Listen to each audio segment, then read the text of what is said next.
Wow, ಇಲ್ಲಿ 4 lines ಇದೆ ನೋಡಿ. ತಟ್ಟೆಯಲ್ಲಿ ಅನ್ನವಿಲ್ಲದಷ್ಟು ಬಡವನಾಗಬೇಡ, ತಟ್ಟೆಯಲ್ಲಿ ಅನ್ನ ಬಿಡುವಷ್ಟು ಶ್ರೀಮಂತನಾಗಬೇಡ. ಆಹಾ, ಈ 2 ತರ ಜನಗಳು ಇದಾರೆ ಪ್ರಪಂಚದಲ್ಲಿ. ಕೆಲವರಿಗೆ ತಿನ್ನೋದಕ್ಕೆ ಅನ್ನನೇ ಇರಲ್ಲ ಬಡತನದಲ್ಲಿ, ಕೆಲವರು ಅನ್ನನೇ ತಿನ್ನಲ್ಲ ದುರಂಕಾರದಲ್ಲಿ.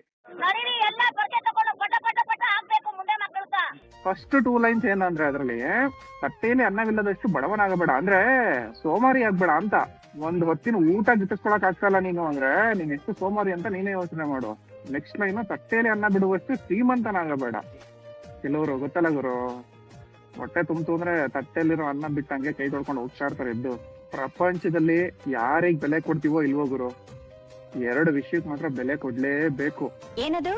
ಒಂದು ನಿನ್ನ ಹೊಟ್ಟೆನ ತುಂಬ್ಸೋವಂತ ಅನ್ನಕ್ಕೆ, ಇನ್ನೊಂದು ತನ್ನ ಹೊಟ್ಟೆಲಿ ಇಟ್ಕೊಂಡು ಸಾಕಿದಂತ ಅಮ್ಮಂಗೆ. ಇವೆರಡು ವಿಷಯಕ್ಕೆ ಯಾರು ಕೂಡ ಬೆಲೆ ಕೊಡದೇನೆ ಇರಬಾರ್ದು. ಬೆಲೆ ಕೊಡ್ಲೇಬೇಕು ಪ್ರತಿಯೊಬ್ರು ಕೂಡ. ಅವ್ರು ಯಾರೋ ಏನೋ ಗೊತ್ತಿಲ್ಲ, ಆದ್ರೆ ಎಂಥ ಒಳ್ಳೆ ಮಾತು ಹೇಳಿದ್ರು.